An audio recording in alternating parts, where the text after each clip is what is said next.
Hey guys, Dr. Sharanya and welcome to Need Buddy, where we are carrying out with diagrams made easy in CRT series, and today we are going to cover figure 21.7, diagrammatic view of human ear. But before we start with the diagram, guys, do share our videos with other NEET aspirants as well. The more people I'm able to reach, more motivated I get to provide you with quality content for your NEET preparation.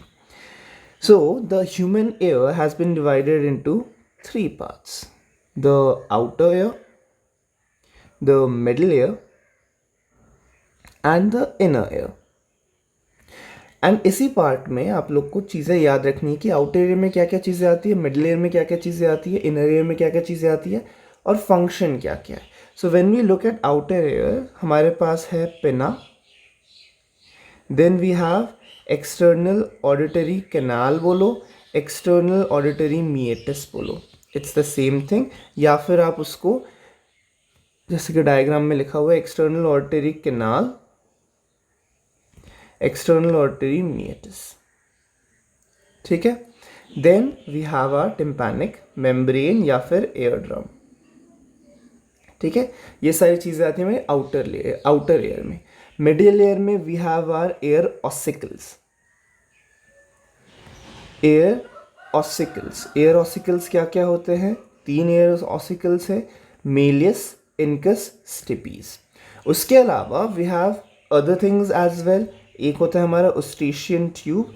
सारी चीज़ों का function क्या है tell you. एक होता है Eustachian tube that we have, and उसके अलावा we have air cells as well. Air cells ये एनसीईआरटी में मेंशन नहीं है, लेकिन मैं आपको बताऊंगा एयर सेल्स क्या है. Just touch upon it. उसके बाद इनर एयर में क्या होता है? इनर एयर में we have semicircular canals,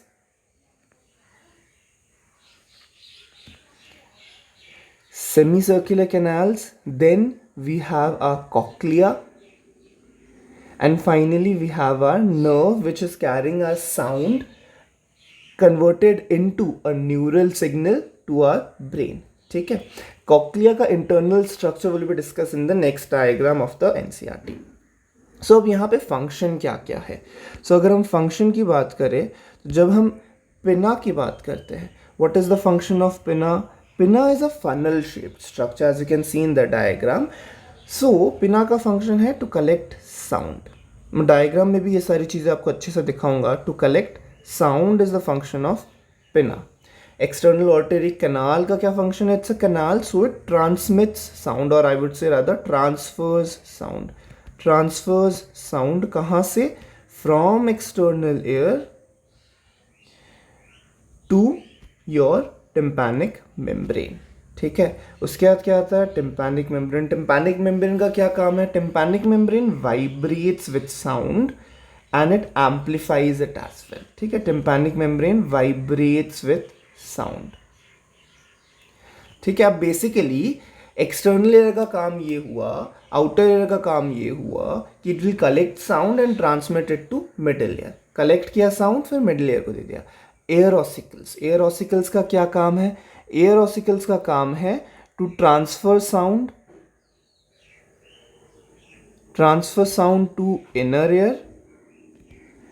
and उसके साथ साथ एक और काम है which is a very important function of ear ossicle, that is amplification. मतलब जो साउंड हल्के हल्के में आ रहा है आपके पास, ट्रांसमिट होकर जा रहा है, तो वो और डिमिनिश हो जाता है, लेकिन एयर ऑसिकल क्या करेगा? उसको एम्प्लीफाई करके इनर एयर को देगा. ठीक है. उसके बाद आता है ओस्टेशियन ट्यूब. ओस्टेशियन ट्यूब का क्या काम है? ओस्टेशियन ट्यूब का काम है to maintain inner middle ear pressure.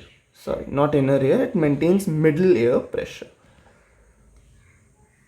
What does middle air pressure means? मतलब ये कि ये कॉन्सेप्ट समझना आप. ठीक है. मतलब ये कि जो आपका एक्सटर्नल एयर है वहां पे 1 एटमॉस्फेयर का प्रेशर होगा. अगर इनर एयर में 1 एटमॉस्फेयर का, सॉरी, अगर मिडिल एयर में 1 एटमॉस्फेयर का प्रेशर नहीं होगा, if the middle air doesn't has 1 atmosphere का pressure, then the tympanic membrane will get crushed. है ना. इसीलिए मिडिल एयर में भी 1 एटमॉस्फेयर का प्रेशर मेंटेन करना जरूरी होता है. इसीलिए ओस्टेशियन ट्यूब है. It connects your nasopharynx with your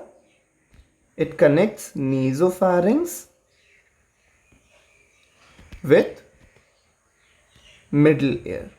so when it connects nasopharynx with middle ear, nasopharynx में तो हवा आ रही है, तो नेजोफैरिंग्स का प्रेशर 1 एटमॉस्फेयर का है। तो अगर वहाँ पे मिडल एयर के साथ कनेक्शन हो जाए इसका, सो हमारा मिडल एयर का भी प्रेशर कितना 1 एटमॉस्फेयर का हो जाएगा। अगर वहाँ का भी प्रेशर 1 एटमॉस्फेयर का होगा तो फिर हमारा टिम्पैनिक मेम्ब्रेन किसी साइड से भी क्रश नहीं होगा, ठीक है। And then we have air cells, जो कि डायग्राम में नहीं दिखाए गए, मेंशन नहीं किए गए, दिखाया गया लेकिन मेंशन नहीं किया गया। सो अगेन एयर सेल का भी यही फंक्शन होता है, to maintain the pressure of the middle layer, ठीक है। And then we have the inner ear. Inner ear में we have 3 semicircular canals. इनका फंक्शन क्या है? Balance of body. And then we have cochlea. Cochlea is the snail shaped 2.5 round के साथ circle होता है। फंक्शन क्या है कॉक्लिया का? कन्वर्ट्स एयर, और I would say that the sound to, it converts sound vibrations to neural signal, ठीक है। सो ये हमारा ग्रॉसली आपको बता दिया क्या क्या पार्ट्स है और क्या क्या फंक्शन है। अब इसी चीज को हम थोड़ा डिटेल में पढ़ेंगे, डायग्राम में जो जो दिखाया गया है वो।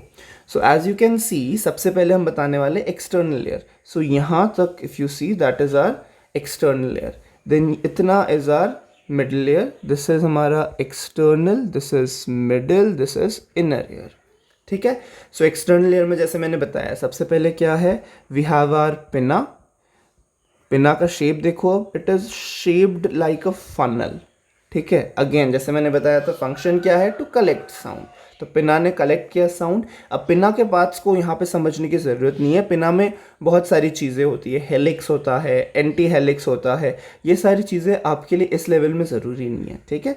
सो इतना समझो कि पिना है एक्सटर्नल लेयर का फर्स्ट पार्ट जो साउंड कलेक्ट कर रहा है। उसके बाद ये ट्यूब सा भाग रहा है, that what is this? This is our external auditory canal. External auditory canal क्या फंक्शन बताया था? बाहर से साउंड कलेक्ट करेगा, यहाँ से जो भी साउंड आ रहा है सब साउंड कलेक्ट होगा और फिर उसको ट्रांसमिट करेगा अंदर की तरफ। यहाँ पे हमारे पास आ गया टिम्पैनिक मेम्ब्रेन, ये देखो ये हमारा है टिम्पैनिक मेम्ब्रेन। टिम्पैनिक मेम्ब्रेन बोलो या उसको साउंड ड्रम बोलो। फंक्शन क्या है साउंड ड्रम का? फंक्शन इज वो ट्रांसमिट करेगा साउंड को, वाइब्रेशंस में पहले तो कन्वर्ट करेगा और उसको फिर मिडल लेयर में ट्रांसमिट करेगा। ये समझ रहे हो ना बात? मतलब बाहर से जो आ रही है वो एयर की वाइब्रेशन है। साउंड कैसी होती है? एयर मॉलिक्यूल्स वाइब्रेट कर रही है, वो साउंड है। तो उसको एक ऐसे फॉर्म में कन्वर्ट करना पड़ेगा जो हमारे मिडल लेयर डिटेक्ट कर सके, जो हमारे बोन्स डिटेक्ट कर सके। तो जब ये एयर ड्रम आके हमारा, जो हमारे ये मॉलिक्यूल्स आके हमारे एयर ड्रम को हिट करता है तो एयर ड्रम वाइब्रेट करता है, ठीक है। जब एयर ड्रम वाइब्रेट करेगा, अब ये वाइब्रेशन हम मिडल लेयर को भेज सकते हैं। अब ये वाइब्रेशन हमारा मेलियस इंकस स्टेपीज पकड़ सकता है, ठीक है। अगेन एयर ड्रम के भी बहुत सारे पार्ट्स होते हैं जो मैं आपको हल्के हल्के में बता दूंगा, बट वो अगेन आप लोग को याद रखना इतना ज़रूरी नहीं है, लेकिन क्योंकि इट इज़ इंटरेस्टिंग आपको मैं बता दूं कि एयर ड्रम कैसे दिखता है, क्या दिखता है। सो ऐसा हमारा एयर ड्रम दिखता है। एयर ड्रम को देखने का तरीका क्या होता है? We have a device called as otoscope, ठीक है। आप लोगों ने देखा होगा डॉक्टर उसको पेन की तरह पकड़ते हैं और कान के अंदर डाल के देखते हैं, दैट इज योर ऑटोस्कोप। जब ऑटोस्कोप से देखते तो ऐसा कुछ एयर ड्रम को दिखता है, ऐसा एक कोन ऑफ लाइट भी आता है, ठीक है। तो एयर ड्रम में ऐसा ऐसा कुछ दिखता है। 2 पार्ट होते हैं। ऊपर वाला air drum is not that elastic, यहाँ से नीचे की तरफ जो एयर ड्रम है दैट इज़ वेरी इलास्टिक। अब ये मैंने जो बीच में बनाया है ये क्या है? This is nothing but it is the handle of Méliès. Obviously ये आके हमारा उसमें बैठा हुआ है, मेलियस हमारा एयर ड्रम से लगा हुआ है, तो मेलियस भी हमें जब ऑटोस्कोपिक एग्जामिनेशन करते हैं तो मेलियस भी दिखता है। So this is our handle of malleus, ठीक है। अब यहाँ पे आपको याद एक ही चीज़ रखनी है कि जो आपका एयर ड्रम है, जब तक उसमें परफोरेशन नहीं होगा तब तक हमारा कोन ऑफ लाइट दिखेगा।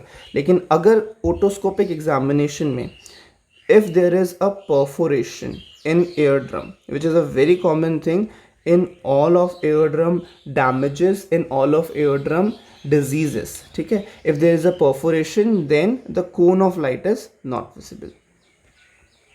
कोन ऑफ लाइट होता क्या है? कोन ऑफ लाइट कुछ नहीं होता। जब ऑटोस्कोपिक एग्जामिनेशन कर रहे हो तो ऑब्वियसली हम कान के अंदर तो अंधेरा है, तो लाइट मार के देखते हैं। ऑटोस्कोप में there is a light also, inbuilt light.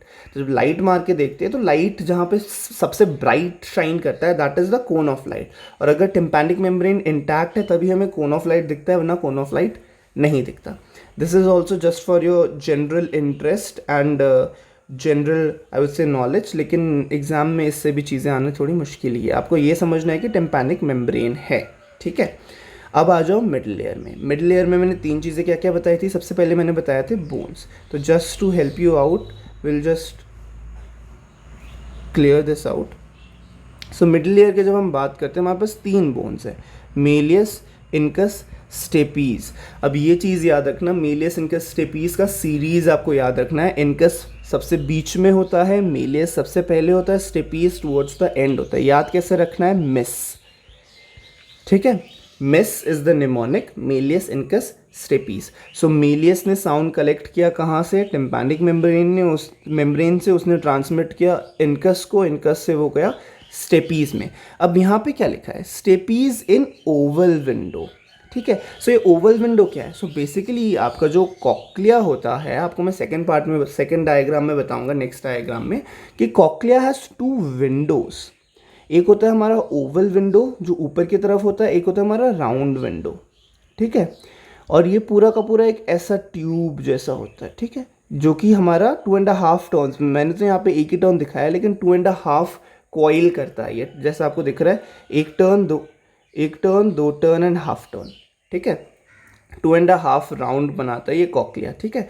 सो इसमें 2 विंडो होता है, एक ओवल विंडो होता है, एक राउंड विंडो होता है, और इसके अंदर हमारा फ्लूइड फिल्ड होता है, ठीक है। तो होता क्या है नॉर्मली कि जब हमारा साउंड इम्पल्स आता है स्टेपीज तक, स्टेपीज के बाद क्या होगा, स्टेपीज इसके साथ अटैच्ड होगा, ठीक है, ओवल विंडो के साथ। सो जब स्टेपीज ओवल विंडो के साथ अटैच्ड है तो स्टेपीज ओवल विंडो को पुश करेगा। तो जब स्टेपीज ओवल विंडो को पुश करता है, ये पूरा फ्लूइड अंदर की तरफ पुश होता है। जो पूरा फ्लूइड अंदर की तरफ पुश होगा, there has to be a window जहाँ से ये बाहर की तरफ भी पुश हो। ऑब्वियसली अगर बाहर की तरफ पुश नहीं होगा तो वाइब्रेशन कैसे क्रिएट होगा, है ना। तो राउंड विंडो क्या आता है, round window is an empty window, वहाँ पे बस एक मेम्ब्रेन की कवरिंग है, कुछ वहाँ पे लगा नहीं है। तो जब ओवल विंडो पुश होता है तो धीरे धीरे जाके राउंड विंडो बाहर की तरफ पुश होता है। जब ओवल विंडो बाहर की तरफ सक आउट होता है तो राउंड विंडो अंदर की तरफ सक इन होता है, ठीक है। So oval window is this window of the cochlea, ठीक है। एग्जाम में पूछ सकते हैं oval window is part of, क्योंकि यहाँ पे मेंशन्ड है डायग्राम में। So oval window is part of, remember, cochlea, ठीक है। So that is your middle layer. Then we have a Eustachian tube. जैसे कि मैंने बताया, ये जो ट्यूब नीचे की तरफ निकल रहा है, ये कहाँ जा रहा है, this is going to nasopharynx, correct. So nasopharynx और मिडल लेयर का प्रेशर हमने मेंटेन कर लिया with our Eustachian tube. Now finally comes a inner ear. Inner ear में यहाँ पे एक तो कॉक्लिया दिखाया गया, एक चीज़ नहीं दिखाई गई है, that is your semi circular canal. So diagram में दिखाया गया है, मेंशन नहीं किया गया। This is your semi circular canals. Function of semi circular canal, ये 3 कैनाल होते हैं, एक दूसरे पे 90 डिग्री पे अरेंज होते हैं, arrange at 90 degree to one another, 3 canals, ठीक है। 3 canals arrange at 90 degree. Function क्या है, it functions to help your posture, maintaining your posture, ठीक है। खड़े हो रहे हो, बैठ रहे हो, लेट रहे हो, पोस्चर एंड बैलेंस। जब आप चल रहे हो तो आराम से सीधा चल पा रहे हो, जब आप बैठ रहे हो तो आराम से बैठ पा रहे हो, जब आप लेट रहे हो तो आपको चक्कर नहीं आ रहा। All this things is maintained by your semi circular canal. Then we have cochlea. Again cochlea क्या है, कॉक्लिया का फंक्शन मैंने आपको बताया था, it converts sound energy to electrical energy, or I would say your vibrations of the oval window to, it converts it to nervous impulse that can be transmitted to brain. And finally cochlear nerve का क्या काम है, it is carrying the sound impulse, or I would say sound impulse that has been converted into neural impulse, ठीक है। Human ear is very simple to understand and very simple to remember compared to your human eye.